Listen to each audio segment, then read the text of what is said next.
So I'm not going to introduce myself, because I'm going to give some examples from my own career. So that way, like, you'll get to know me as a person and why I have taken certain decisions, what I have taken. We will start directly, like jump directly into these four things. First is career and road mapping. Like, how are they similar and how do you sort of transfer learning from one section to other section? The second is the concepts or frameworks that will be very, very useful for you in your career to make decisions. Like in PMing, like we use a lot of concepts or frameworks. We can also use some concepts or frameworks in our career. And these are not like PM specific concepts. These are like career specific concepts. The third is like see few applications, including my own case. We'll also take one more case. So if you're interested in presenting your profile as a case, just make up your mind till we arrive to that section. I'll pick your case and I can suggest where you should go from here, right? It will be more of a back and forth conversation so that you can see like what questions matter, what questions don't matter, depending on the profile. And the fourth is, what should every one of you do as next steps after you go through this session, right? Because it could very well be if this section doesn't makes you act, if it just feels good after you complete this session, I don't think I'll have added any value to your careers. But if you follow some of the next steps, not all of them even, I think you would be better off than you are today, right? So we end this whole session with next steps. Now, the first thing to ask, by the way, see, I'm a big fan of cricket. I played cricket myself. We played at Kharagpur, where Dhoni was a legend by then. Like, I was there between 2008 to 2012. Dhoni was already cricket team captain. We had already won ICC World Cup and all that. So I used to hear a lot about Dhoni, and Sachin has been one of my all-time favorites cricketer. And one of the things I remember with Dhoni and with Sachin, like that comes again and again in their interviews, is if you're going to play on a ground, look at the outfield, infield, pitch, and everything. I think we hear a lot about pitch, but Sachin says that he was going through some cricket ground in Melbourne, Australia, and he was like, the grass was facing towards the pitch on the leg side. So I knew that I don't have to play a lot of shots on the leg side because the grass will slow that down. So I focused on playing straight shots when I got like leg stump deliveries and then like cover drive in off stump deliveries, right? So understanding the field is very, very important. That's the point I'm trying to make. The game that you're playing, and we are all playing a game. And I'm saying this so that you don't take yourself too seriously. We are all playing a game, but it's important to understand that field that you're playing at, right? And we are playing in a product management domain. Now, I have seen it immensely difficult for some PMs to grow, and some PMs have accidentally grown because they were at the right place at the right time, and then some PMs have intentionally grown. I want all of you to intentionally grow, and I feel that the reason you are here in this session is because you want to grow intentionally. Now, the reason why it's difficult to grow as a PM is, first, it's an amalgamation of a lot of fields. You have to know design, but you don't have to do design. You have to understand tech, but you don't have to do coding. You have to understand stakeholder management, but you're not a salesperson. You have to understand consumers, but again, you're not a psychologist.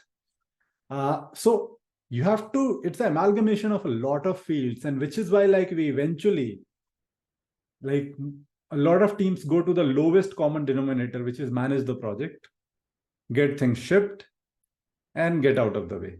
Business will tell what business needs to do. Marketing will tell what marketing needs to do. So it becomes a siloed culture, whereas PM is one of the most beautiful roles ever created because of its cross-functional nature, right? So amalgamation actually makes it difficult to become a master PM in 6 months, which can happen for a coder, for example. You can code beautifully after learning data structure, algorithm, and a syntax. You can become a good data scientist, by the way, in 6 months. But a good PM in 6 months, I think it's very far-fetched. So that's the first thing, which makes it harder. The second is, most of the learning, even today, is happening through trial and error. because a lot of organizations are different, barring FANG. And even in FANG, like if you look at the PM role, it's very different. In Google, it's engineering-driven culture. In Amazon, it's business-driven culture. In Meta, it's I feel more product-driven culture, right? And in Apple, it's BU-driven culture, right? So the expectation from PM role also changes, but as we will see in this, I think the fundamentals don't change, right? And you have to focus on fundamentals. So trial and error is very problematic because you have to make an error to learn in it, right? So we'll see how you can avoid that. The third is feedback loops are long and subjective, which is like you get to know in your appraisal cycle that somebody from business team was not happy with the interaction, or your CEO is not happy with the progress that team has made, right? This does not happen in all, but I would say more than 50% of organizations suffer from long and subjective feedback loop. Now, subjective is even a bigger problem because the role is subjective. The feedback you get is hard to interpret given where you are, right? So you are at this level X, and your manager is X+2 or X+3. Now, if your manager says something, it could come up as like somebody more experienced is telling me something, let me accept it. Or if somebody else says something, you are more prone to accept it if you are a person who is very agreeable.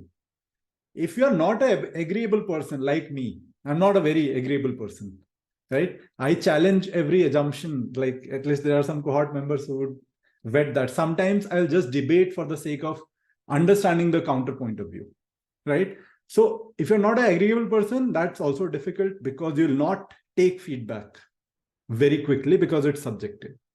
There's no objectivity to it, right?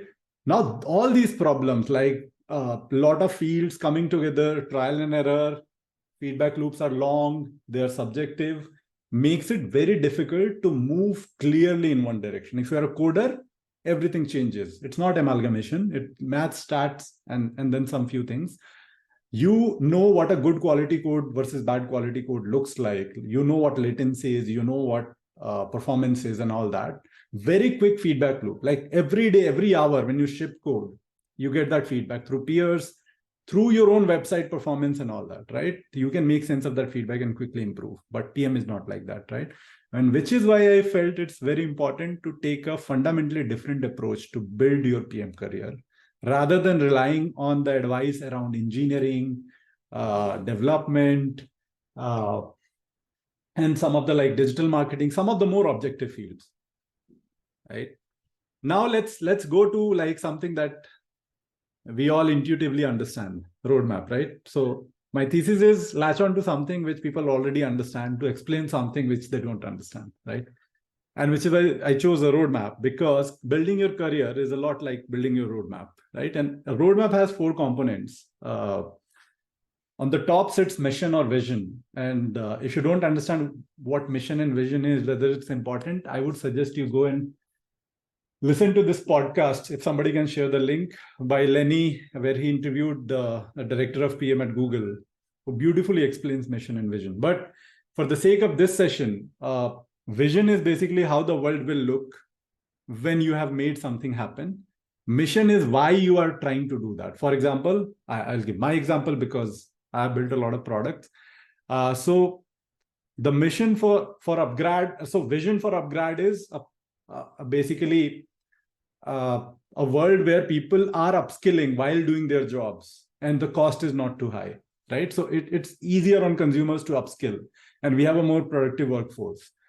And the reason we were doing is because like the country and the world needs more productive humans, right? That's how you move forward in humanity. So the why is clear and what is clear, right? Once you know that, you move to strategy. And strategy in the simplest terms, like leave all the fluff you have learned so far. It's basically what are the choices you are going to make to attain the vision.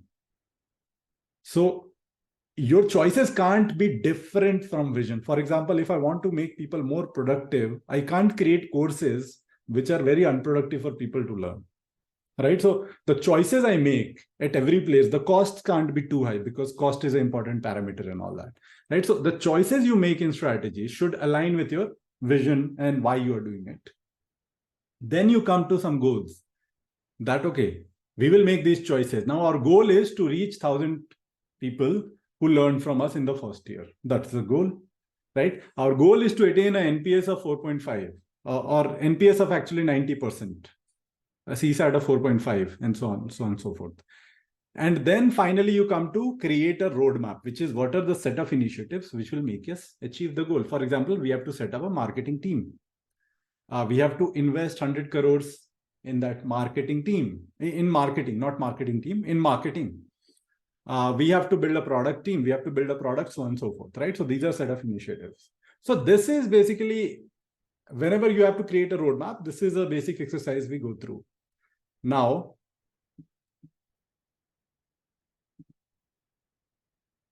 just a minute. I will pin myself.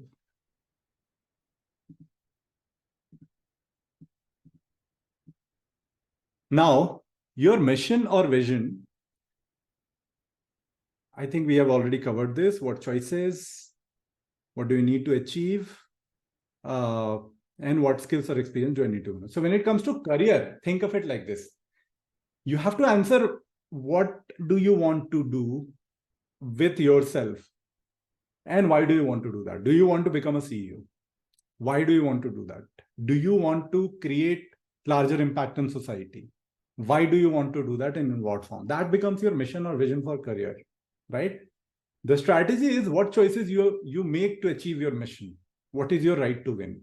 Personally, for this question, right, I'll give you a very tangible example from my own career. So when I joined housing.com, I joined as a BI manager. So my first job was in consulting as an analyst.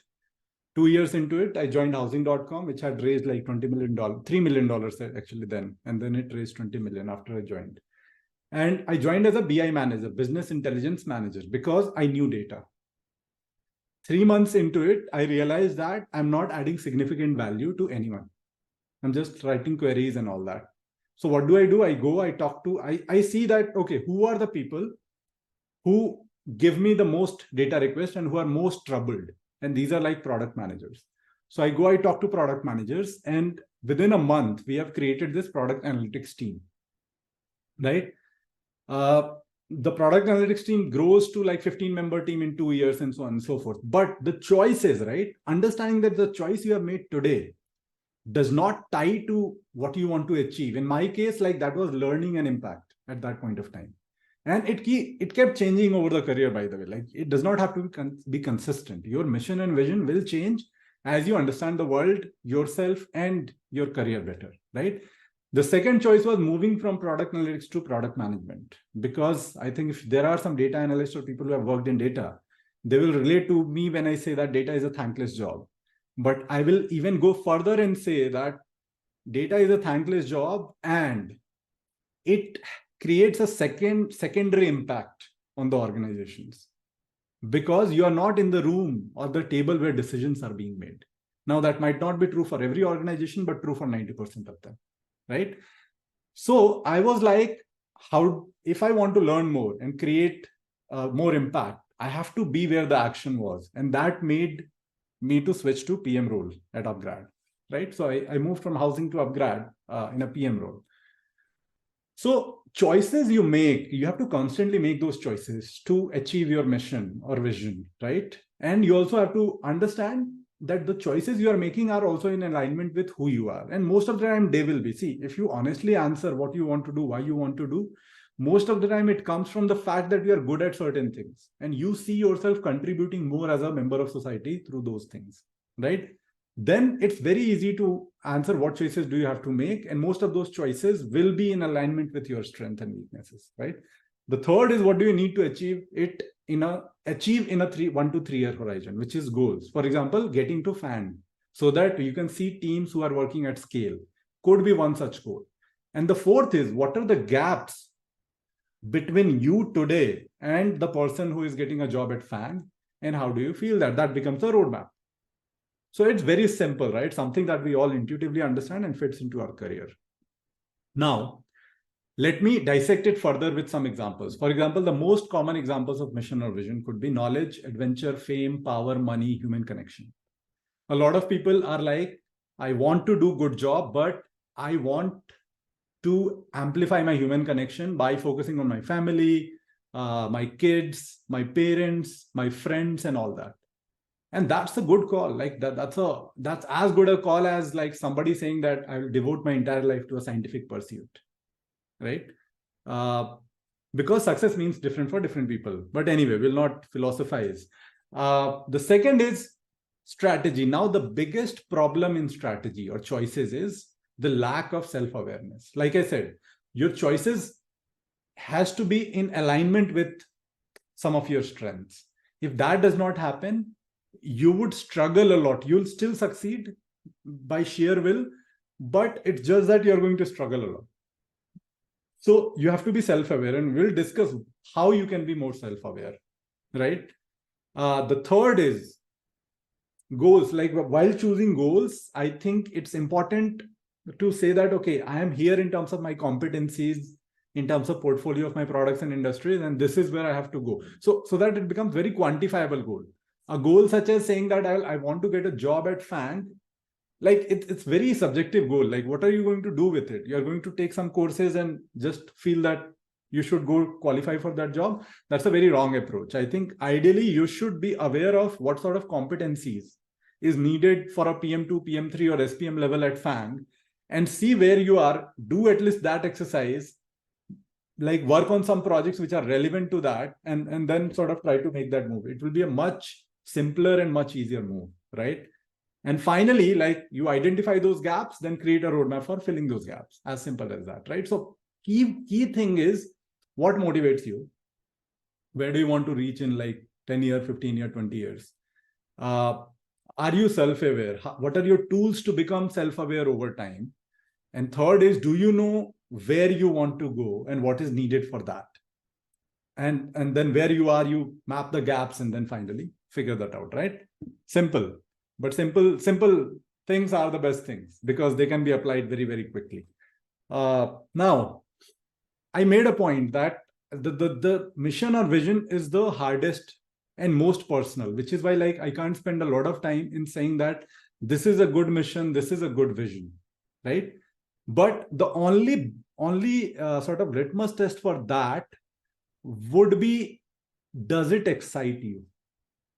Because if it does not excite you, how are you going to hold on to it for next 10 years, right? And anything that you don't strive for next 10 years is not going to have a very sizable impact in your life and in others' life. So don't judge it. Just look at how excited you are and how larger than life it is, sort of goes, right? So entrepreneurs, for example, like they feel biggest impact on the world and getting rich. Hustlers have this mentality to accumulate as much as wealth, power, fame, network with them. Academics are more like, I want to pursue something scientific and I want to expand the knowledge of humanity. Whereas artists are like, I want to create music, I want to create blogs, I want to create books, right?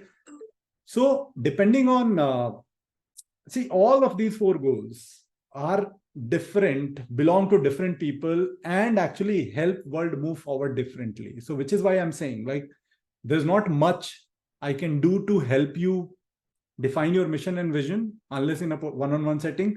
But first of all, don't judge the goal or the mission or vision of your life. And second of all, are you excited about it? Like just pass that litmus test so that like you're not shooting short of a good goal, or you're at least aligned with what is coming in your life. So that is there. Now to the meaty part, right? So that's a broad framework. Now, what is going to help you make these decisions, or what sort of knowledge is going to help you? So the first is around competency mapping, right? That's basically the four most important things. And there are few resources that, so there is one which I myself created, and you should go and check it out if you haven't, right? On like how one competency can map to parent competence, multiple parent competency. For example, psychology maps to leadership, product sense, user research maps to product sense, data analysis maps to multiple things, and creativity maps to multiple things, business maps to multiple things. So these are like core competencies, and these are like the parent competencies, like leadership, product sense, problem solving. So first of all, you have to understand what all core competencies map to, or what are core skills map to the mega skills. And second, I think another good one is actually by Ravi Mehta. He has written a pretty good post on what is your product shape. So for example, it's divided in 4 parts. One is the execution. The second is customer insight. The third is product strategy. The fourth is influencing people, right? Now there will be sub parts of it. I think the only thing that I love about this is actually a very holistic way of looking at product management. The thing that I don't like much about it is because it's not granular enough. For example, voice of the customer, where should that push you? It's not broken into a competency. The competency of voice of customer could be how to conduct user research and behavioral psychology, right? Which is why you can take this and merge this and try to come up with something for yourself. Now, the second thing that I will advise you not to focus much on in this blog, because you're going to check it out, is this is a decent one. Like, at what stage, what should you be focused on? But the archetypes is, I feel, slightly problematic, because the archetypes help you feel that you belong somewhere and it's fine. So for example, the project manager archetype. Project manager is focused on just execution and maybe stakeholder management, but rest everywhere. So somebody who is not very experienced might be going through it and feeling that, okay, I am a growth hacker. And great, I'm a growth hacker. I'm an archetype PM. But what I'm going to tell you is, if you want to become a very, very strong PM and a product leader, you have to work on all of these. You can't focus on archetypes. Some of these might be your very, very strongest suites, but nonetheless, you have to tick boxes in all of them. You have to be average or above average in all of them. And then you can be exceptional in few of them, right? Otherwise, it's going to hurt you one way or other. I'll give you a personal example because they stick. So for example, one of the feedbacks that I started getting somewhere around Flipkart's time, right, is execution. Like, I'm average at execution. So every other competency I'm getting exceptional or above average. Execution is where, like, I was marked average, and it bothered me a lot. I was like, okay, am I average in execution first of all? And my first was, no, I'm not. I'm like in full on denial mode. I'm not. And then, but over time, like, see, if you think deeply around it, you tend to ask question, why are people saying that, right? And it took me like at least a couple of years to figure out, one, how to improve on that. And Unacademy, like joining Unacademy was a great experience because it forced me to sort of up on that skill. Like, you could not survive an execution heavy company like Unacademy without like focusing on that skill, right? And then doing a startup actually helped me realize the fundamental problems. But more importantly, taking a personality test actually helped me dig down further. And the personality test tells me that execution has 2 parts. One is industriousness, how industrious you are. I think the term is self-explanatory. How excited about initiatives you are, how initiative driven you are, how good you are at coming up with new ideas and pushing people, convincing people to go for those ideas. And the second is orderliness, where how planned you are. Like, how do you keep track of every small thing and follow up and all that, right? Now, I'm low on orderliness. I'm very high on industriousness, which is why, like in startups like Upgrad, MX Player and all, execution was never a problem because I was in a IC or a slight like 1 or 2 people member team role. And industriousness could be enough to sort of put you very high on execution. But as you move into manager of manager role, something which happened in Flipkart or like Unacademy, the orderliness starts poking cracks in your whole execution story. Because to manage 4 people, 5 people, to manage an engineer of 40 people, like I had an engineering team of 40 people in Flipkart. I think you need to be very, very orderly, right? So the moment you realize that, you are able to like go to that competency and read everything around it and figure out a system for yourself to work on it, right? For example, like doing a daily checklist, doing like 2 or 3 things, very simple, like half an hour thing, but that takes away the orderliness and execution problem. So the reason I'm telling this story is because, one, I want you to feel that it's okay to have some weaknesses. Depending on where you are brought up, I was brought up in a very small village. I never had like that sort of mentorship which people receive in like good schools and all. I was a very like rebellious kid in the sense that I didn't attend classes or anything, and I still talked. So I was not very orderly throughout my life, but I have been always been industrious, which helped me. Uh, but at one point of time, it started hurting to some extent, and that is where you should course correct yourself, right? So competency is the most important thing. If you have to take one thing from this session, take that there are competencies. You will be bad at some, you'll be good at some. Over the span of this career that you have to work on every competency out there, right? So that's one. The second thing that you need to remember is there will be inflection points in your PM career, right? So, and what I mean by inflection point is where the slope changes. If you remember the maths in +2, like it's basically like the slope was going like this and suddenly like it changed. Like this explains the inflection point. Now, the inflection point, I call it inflection point in your PM career is because that is where the trajectory or the expectation or the skills changes most. And there are 3 inflection points. The good thing is there are not a lot of inflection points like PM titles. There are three inflection points in your career. The first is ICPM role. When you enter into ICPM role, you have to learn certain things like sprint, stakeholder management, communication, PRDs and all. The second is when you start leading IC managers, individual contributor managers, which is a PM lead position. And the third is when you start leading PM managers, which is like you start leading a team of GPMs or SPMs who are managing their PMs as well, right? And the skills changes with this because at entry level, you have product thinking, execution, domain and user understanding, problem solving, these things as your core sort of mega skills.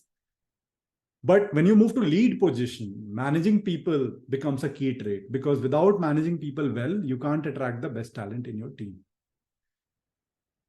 Identifying good talent becomes a key trait. Managing your peers become a key trait because you are now getting involved in which initiatives should go to which team and all that, right? So managing peers and stakeholders become very different. And then you start thinking at least a little bit around product strategy in these roles because you have to define the roadmap for your team annually, semi-annually, or quarterly, whatever that may be. So lead position is where like very different sort of skills start emerging. And then the third is executive position, where you have to start thinking about culture, corporate strategy, hiring, org design, and all that, right? So these are 3 inflection points of your career, and you should be very, very careful when you are moving from one to other, or when you're aspiring to move from one to other. It's very, very important that you understand the gap between that position and where you are, and you start working on it today, so that like when you move into that role, you are set up for success, right? The third framework that is very, very useful, and you should go and read more about it. This is a blog post by Seshil Mehrotra. He has come and talked to some podcasts also around this, is PSHE. Now, across companies, the PM titles vary, right? So, for example, a senior director at an academy would map to a director at Flipkart, right? Or a SPM at something like a Series A startup will map to PM or PM1 at Flipkart, right? So on and so forth. So rather than focusing on basically the titles, what you should be focusing on is scope of the role. And scope of the role is defined on 2 dimensions. The first is you have to start thinking about whether you are working on a feature group of features, a product sub area, for example, like Facebook feed versus multiple sub areas of product, Facebook feed, profile, and messenger, product, the whole Facebook app, or product line, which is basically the whole Facebook app, web, and everything together, right? So as you move up, the only way to know whether you are growing as a PM is whether you are managing higher scope over the years. If you're not managing higher scope over the years, that there is a good chance that you are getting stagnated with a inflation in your salary. So you might get better salary somewhere, but if you're not growing your scope, it is going to hurt you somewhere down the line. The second thing is, and this is something that you can start doing from today. You don't need to wait for the scope to be finalized from the company for you, which is PSHE, which is problem, solution, how, execution. So when you are APM, you are focused on execution. Feature time pe ja raha hai ki nahi? Is the feature going on time? What is the blocker and all that? You are attending daily sprint meetings and all that. And then when you sort of slightly move up the ladder, you start focusing on how to do it. Like, for example, you know that you have to build this feature, but how do we align? How do you talk to business to align them? How do you talk to design to give them the brief? How do you talk to engineers? How do you ship it? How do you write a performance report and all that? That is the how, right? And then there is solution, which is like there is a problem and you are a part of solutioning. This usually happens at a SPM, GPM role, where you start solutioning. You are given a problem by your manager that we have a retention problem. Now go and find out some solutions for that, right?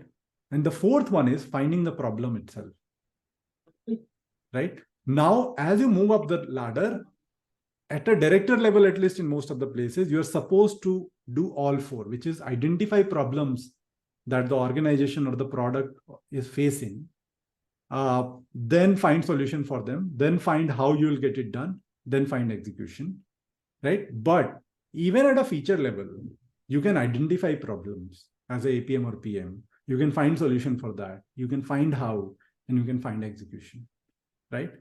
Do all four before you go and ask for some feedback or advice, rather than just taking the problem to somebody. Because your manager is going to appreciate it a lot if you think of the next steps, which is, this is a problem, this is a solution. I'm going to figure out how I'm going to get it done and what are the execution challenges with that. I think people love that if you come with some option, even if they have something to add from their end, right? So that is very, very important for you to think about. Like, think in terms of the growth in the scope of the role. I know APMs in my circle who are doing an SPM job. And I have told them they're doing an SPM job and it is going to get rewarded either in their own company today or like tomorrow in some other company, but it's going to get rewarded. So hold on to that. Don't worry too much about titles. I think titles will come when you deserve it. Somebody will give it to you, if not your current company. So that is the scope of the role. Now the next one is something that becomes very, very important for you to stay longer in a company and even to succeed in the company, right? So culture fit is very important to grow in the career. And the first thing that you have to admit is, rather than judging a culture, you should remember Brian Chesky, which is, there's no good or bad culture. See, it's a founder's prerogative. It's their company. They have built it. They want to build it in a certain way. They will also make some mistakes and all, that's fine. But finally, like, it's a culture they want to create, right? It's the culture that leadership team wants to create. So don't judge a culture. Like, think of cultures in terms of strong and weak cultures, which is like Amazon has a strong culture of execution, leadership, and all that. Google has a strong culture of people orientation and all that, right? Meta has a very strong culture of product first thinking and all that.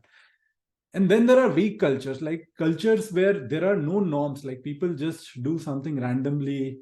Like everybody has created subcultures in their team. It's very confusing. It's very like, it's a waste of time because different teams have different subcultures and different people behave differently. There are no set rules to follow and all that. So there are strong cultures where you would know, talking to people, that, okay, this is what defines X, right? And this is what does not define X, right? And those are the strong cultures.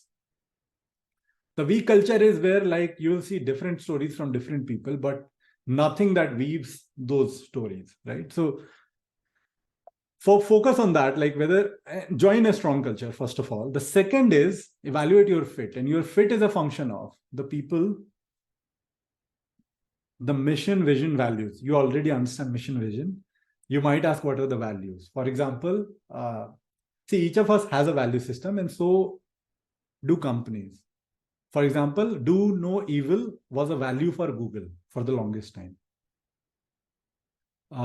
Apple has this value of we will only ship most beautiful products. Like, we are there to increase the beauty in the products in the world, right? Privacy is another value that Apple abides by, which was very relevant when some alleged sort of terrorism activity on a phone, like the government was asking Apple to unlock the phone, but Apple was fighting that lawsuit and all, right? So values, similarly, like people have values. So mission, vision, values are very, very important, and values should align with your values. For example, if you believe that the positive impact on the world is important for you personally, join a company that also believes that and has done that. Don't join a company because it's offering a better salary or a better comp, better title, but your value system does not match, right? So mission, vision, values, people, and financials. Now, this last one has become very important in this environment. You should definitely look at either news articles or like inquire with people on how the company financials are. Because depending on the company financials, the company can behave differently in different stages. So if everything is rosy, for example, we have gotten a big funding and all that, the company might look very different as compared to when there is a funding crunch and financials are not great. Like, those companies look very different than the same company that was there like 2 years back when they had very good financials, right? So financials will reflect chaos in a particular org. And if you're not careful, you might get into a very chaotic org, whereas you don't prefer chaos. You prefer building products, you prefer something else and all that, right? So PMF, people, mission, vision, values, and financials. I'm just borrowing this term from Adam Fishman. But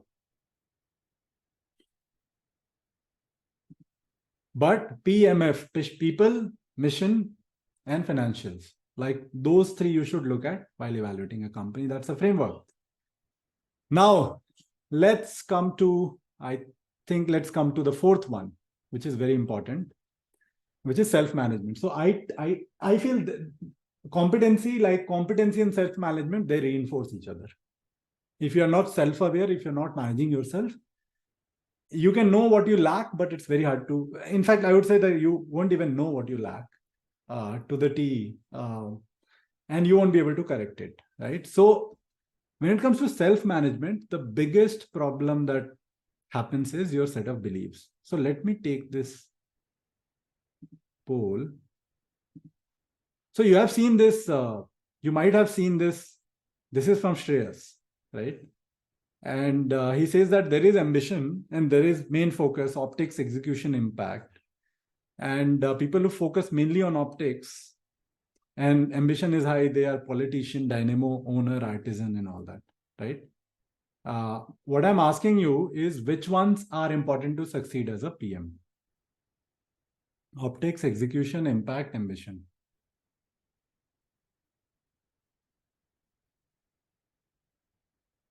We will take 10 more seconds and then we'll close the poll.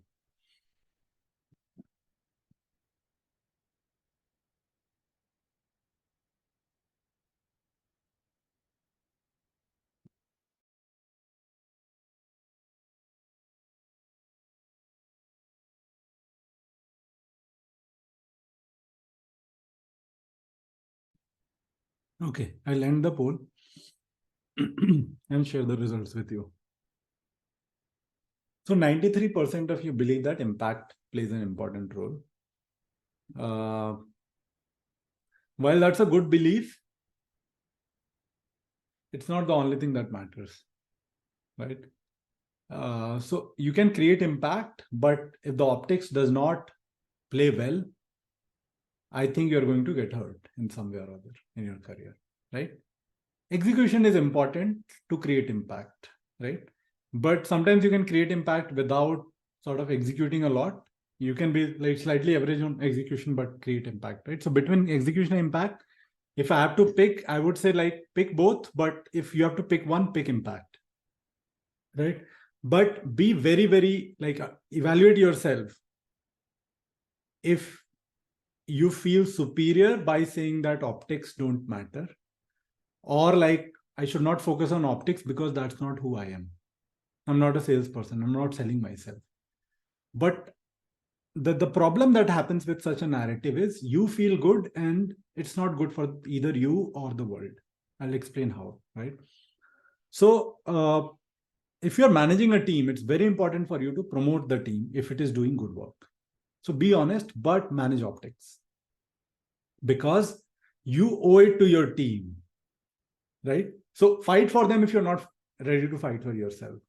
And second is, if you're not fighting for your own optics, somebody else is doing that for themselves. And it may happen that the org ends up promoting somebody who has not done as superior work as you have done, because they made sure that they are focusing a little on focusing somewhat on impact and execution, but also on optics. So it's very important for you to understand that all three are important. And you should figure out where your gaps are, because 70% of people, 60-70% of people feel impact is not of paramount importance, right? The last one is ambition. I feel ambition is important, but different people have ambitions of different kind. Identify your ambition, like not in terms of career. Like, do you have an ambition to raise a very good family, like be a very good dad or mom and all that? All those are like pretty noble ambitions. I feel like everybody's ambitious. It's just that in a different way. I think Satish has a question, which is a good one. How do we define optics? So Satish, I think optics is very easily defined by how do people perceive you and your team, the initiatives you have taken and your team has taken. And the biggest feedback to that is, do people hear you? Do your peers hear you? Does your manager hear you? Does your team hear you? So depending on how much they hear, and by the way, this is where I personally have like time and again struggled, because I had that innate belief that as long as execution and impact are taken care of, optics will take care of itself. But I'm here to tell you from my personal experience that you also have to sort of market that out for yourself, for your team, so that you can create even higher impact, right? So that's the way I would define it. Nikhil, is that also clear for you? Satish has given a... Okay, I'll wait if Nikhil has a follow-up. Okay, so all three are important to succeed. And the best way to understand where you lack any of these, or like more such behavioral problems, behavioral traits as a PM, is to take some assessments. So there is a disc, there is MBTI, there's 5 personalities. MBTI is free, 16 personalities. It's also slightly, flattering. Like I've not seen anybody taking an MBTI test and then not feeling flattered. So don't rely on MBTI. MBTI is a fun to take test, but if you're slightly serious, go for 5 personalities or DISC assessment. DISC assessment evaluates your current mindset in your job. It's paid, actually, it's expensive. 5 personality is very less expensive, $6 or $7. You can go, I don't know how many of you follow Jordan Peterson.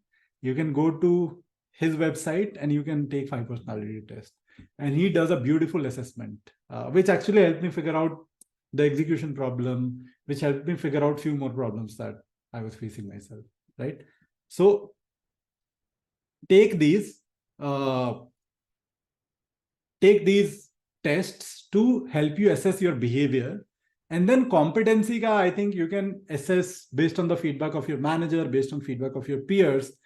Add to that, I'm building some competency tests, right? So tech competency test is already out. I think some 300 people took it in the last 3 days. Going to build a growth competency test, and then like more are coming. So just wait for it. I feel like PM World needs a lot of competency assessments for PMs to be confident where they should be, and for PMs to be not confident where they should not be, right? So competency assessment, rely on your peers, rely on some of these tests, objective tests that people are designing, including me, and rely, but most importantly, what will stop you from actually moving forward is your personality. So definitely go around self-awareness, psychological evaluation tests like DISC and 5 personalities, and figure out the problems. Sounds good? The final one is creating your own luck. I wrote a LinkedIn post around it yesterday. So I'll cover it very briefly. So when you think about career, like you'll realize, even I will tell you that luck plays a very important role. I was incredibly lucky to find some people that I found in my career, and they have been a blessing in my career, right? And anybody who has succeeded or even failed, for example, like we attribute others' failures to their own doing and our success to our own hard work, which is a fundamental attribution fallacy. But anybody who has succeeded has a fair share of luck. Anybody who has failed has a fair share of luck, right? So it's very important that the final component that you should pay focus on to create a good career is luck, right? And how do you create your own luck? So the first type of luck is blind luck, which is like you winning a lottery. We are not going to focus on that. If you can't anticipate it, you can't create it. So why bother? The second is luck through motion. And this is where most of us are, which is I will do hard work and I will build a good career. And if I do extra hard work, I'll build a great career. The problem is mathematical induction does not work in career, right? So you can arrive to a good enough place through motion, through effort, but there is a ceiling that is going to happen between good to great career. If you really want to build a great career, type 3 and type 4 is where you should focus on. The first is preparation, right? And you will see again and again that a lot of scientists have discovered something accidentally, even like antibiotics such as penicillin, which saved a lot of people in the last 100 years, was discovered through accident. But was it merely an accident? Because if you look at the full account of penicillin discovery, you realize that Louis Pasteur, Alexander Fleming was very prepared for receiving the information that, okay, why have these bacteria died? Because of like we putting this particular thing in the Petri dish. Now, the prepared mind will always be able to see things which an unprepared mind cannot, which is why I'm saying prepare well by identifying your competencies and gaps and all that, right? Which is where I want you to move from type 2 to type 3. And type 4 is basically the best kind of luck, which is like you try to aspire to become best at something, and then luck will find you. It's a sure shot way of sort of creating luck, which is like if you are the best scuba diver, this is from Nawal Ravikant. If you are the best scuba diver in the world, somebody who is going after a wealth in ocean is going to come and contact you because they know this is the best scuba diver. I can give him or her a fair share of the wealth, and I will make sure that I get the wealth from this place, right? So you becoming best at something and the world knowing about it will actually help you in creating your own luck, right? So focus on 3 and 4. I feel most of you are already at 2. The last 2 bits are, the first is positioning of your career matters. So if you have not read a lot of Positioning Creator, go and read it. But positioning is basically how we position Apple as a premium product, how we position Google as a free product, right? In B2C at least. And Google is struggling with that. And so on and so forth, right? So positioning, like you have to understand your current positioning in the job market, in front of your manager, in your company, right? And positioning is a function of what you do for sure. But over the years, the positioning will be a function of your manager, your company, your industry you have worked in. For example, Upgrad becoming a $3 billion company, whereas I joined them when I was the first PM, and then I saw it growing to a, let's say, $20 million revenue. Upgrad becoming that creates my positioning stronger because I have been a part of the company. I have been associated with a company that grew and won, right? It also grew in a market which is very attractive, which is upskilling edtech. I'm not saying K-12 edtech, but upskilling edtech. There's a demarcation. So the thing is, it's very, very important to make sure that you have a manager who is bullish on you, because they will push you to the next level. You are in a company which is growing and has a right to win, and you are in an industry which is also growing. So you going, which is why, like, you see, like, people who go to offline first companies which are trying to just do a little bit of online, they're not counted as very strong PMs in their careers, right? So you be in an industry where the software is making a lot of difference, and you'll be associated with a very strong positioning. So positioning is very important. These are 3 ingredients along with the work that you do.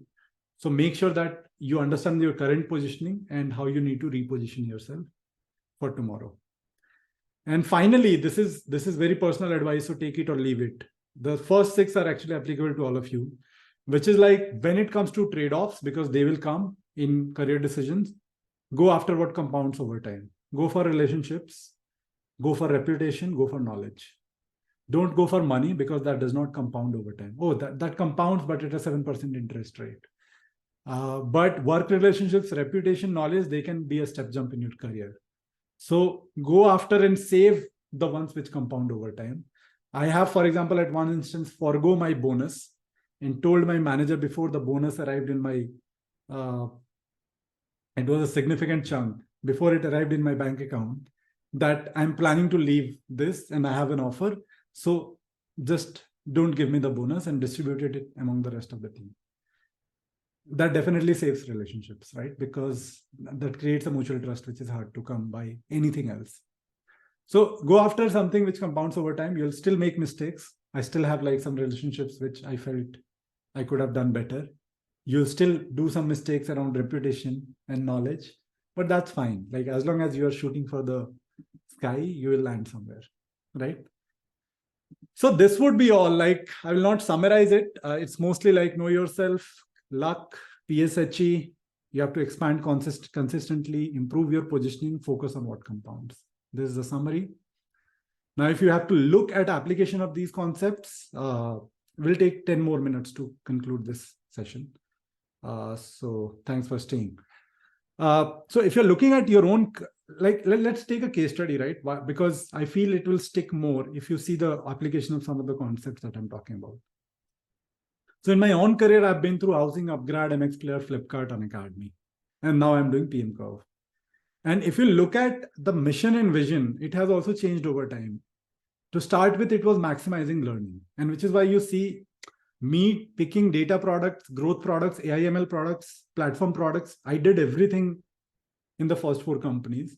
And then me going through gaming, video, edtech, retail, like 4 key industries within a span of, I would say, 6 years.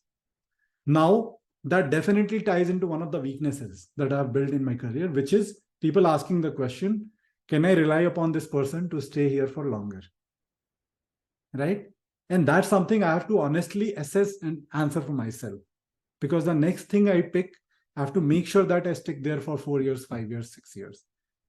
But first of all, I have to make sure that my startup runs for 4 years, 5 years, 6 years also, right? That will be good enough. So maximizing learning is like one thing which I banged upon, which had a trade-off, but I was okay with taking the trade-off. As soon as learning stopped at one place, I said that I have to gain some more learning, newer learning in some other place, and I made that move.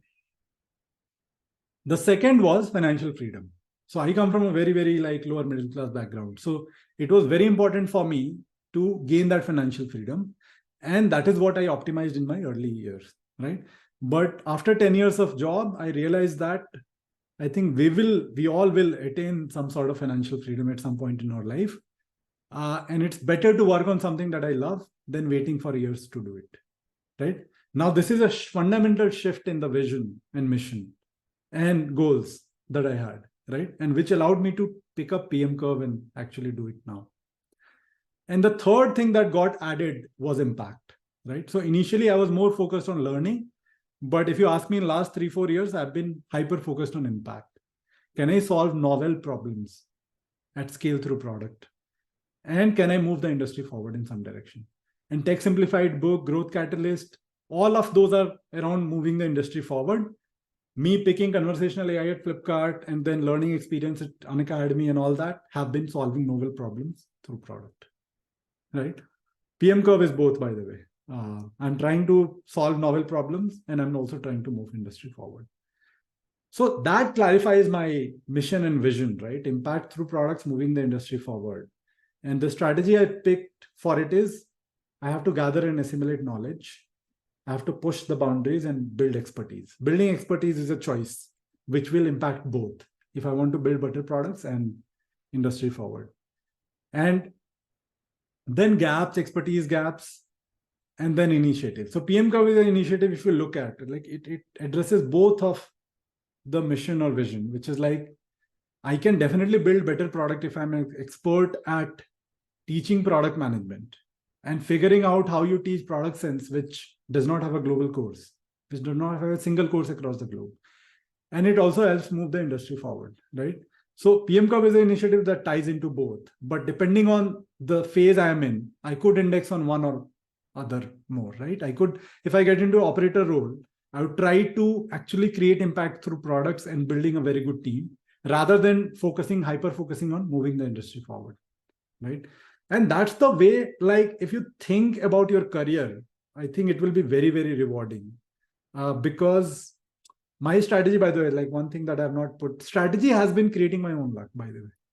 It's basically like if you build an expertise, deep expertise into something, and people also know about it, you will get lucky, right? I also bank upon reading, writing, teaching, which are my strengths. I have identified gaps, like I'm not good at handling ambiguity. Sometimes I don't regulate myself emotionally that well. I'm not good at execution, right? And then I also have vision or mission. And all of this, by the way, comes together at PM Curve. I'm trying to become an expert. I'm using reading, writing, teaching. And a startup lets you handle ambiguity, lets you emotionally regulate yourself, lets you learn a lot about yourself. You can't not execute on your own startup, right? And then you're moving the industry forward through some original creation, novel products and all that, right? So the reason I wanted to take this example is because, see, it's one thing to just go through some theory and say that, okay, I'll apply it. It's another thing to look at a personal story and say that, okay, here is how it happened for X. And I feel there is something that I can take from this, that this slightly works or works for that matter, right? Well, now I can, I think now we have questions only and next steps. But what I can do is, I can take a profile now or I can take a profile later.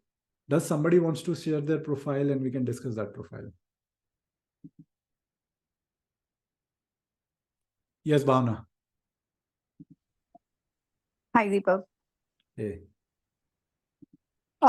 So tell can me you your help full me name. with like what all I need to mention as a profile, like, No, it's fine. You tell me your full name and Okay, great.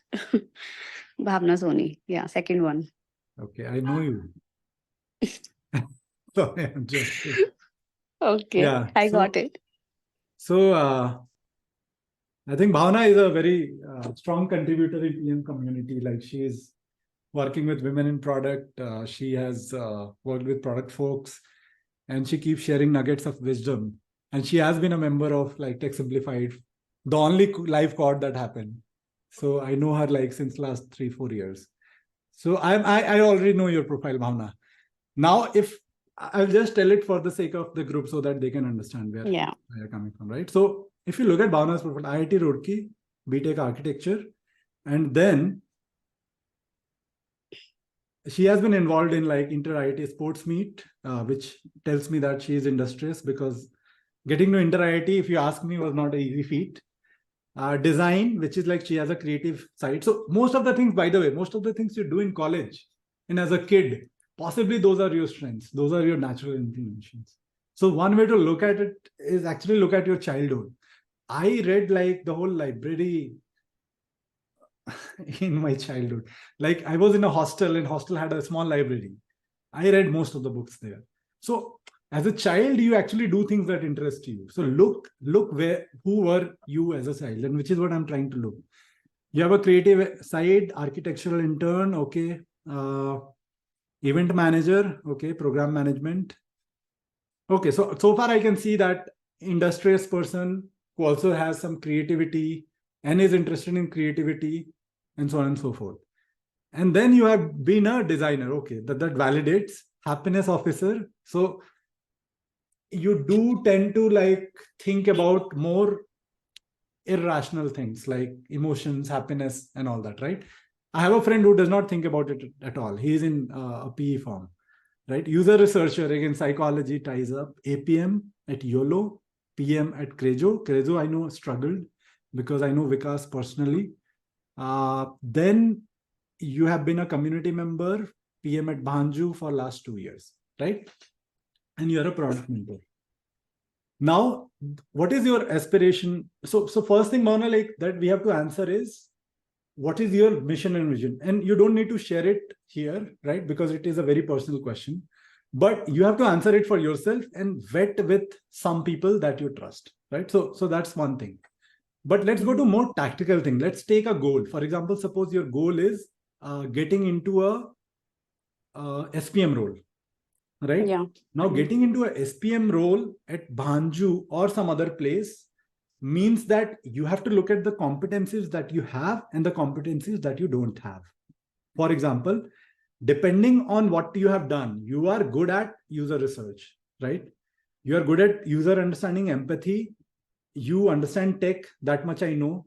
You'll be good at data because you have graduated from IIT Roorkee and you are good at maths, right? So unless you have not done, unless you have totally separated yourself from data, which is not possible for a PM, you're good at like that thing.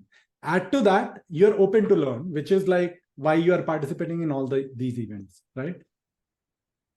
So what are your gaps? If you are to identify that, it would mostly lie either in execution, right? Mhm. Let's go here. It will either happen in execution or product sense, or some behavioral problems, which is leadership at SPM level, right? Which is like you can take a 5 personality assessment and you can see if there are some beliefs that are stopping you from becoming who you are effective, right? Okay. But if I have to look at execution and problem solving, execution has a very clear narrative. So you can look at what you have shipped so far, right? Internal products you have done, you're building UX for paid users. That's a lot for a PM, and so on and so forth. So the good thing is you are in a startup, so you can execute a lot of features and create a beautiful narrative around it, right? So your execution is how many times did you ship, and your product sense is how many of them created impact. So if you just focus on just shipping velocity and the accuracy of those initiatives, I think you will very quickly move to a SPM role. Right? Okay. But that's a way of thinking about it, right? So I took a lot of assumptions. Some of these could be correct, some of these could not be correct. But this is how you think. And if you're thinking of getting to a FANG role, for example, suppose I take a different example. What Yeah. matters for FANG, if you map your competencies, is none of what we discussed for SPM. What matters for FANG is, can you crack the interview? Okay. Right? Now, can you crack the interview has a lot of preparation and then doing a lot of mocks with people who are already in FANG. Not doing a lot, but at least 5-6 mocks with people who are already in FANG because they know the recipe and formula to get into FANG. And Yeah. that should be enough, right? Most of the good PMs I know, they don't get into FANG is because they feel that they are a good PM, they are strong PMs. So why would they fail a FANG interview? But that's a totally Correct. different game altogether. Google does not ask you about what you did in your previous job, right? It just Yes. focuses on whether you can display certain competency in product design round, technical round, and other rounds. And Got that it. is what you should be focusing on. So two different goals, very different routes in terms of competencies and what you should do. Understood. Does that make sense? Any questions from the group? Okay. Let me go to Bhavana. Any questions from you? I think the steps are actually clear, but I would maybe like to discuss you in depth a bit of it, right? Maybe later, sometime whenever you're free. Sure. Okay, let's go to the next steps.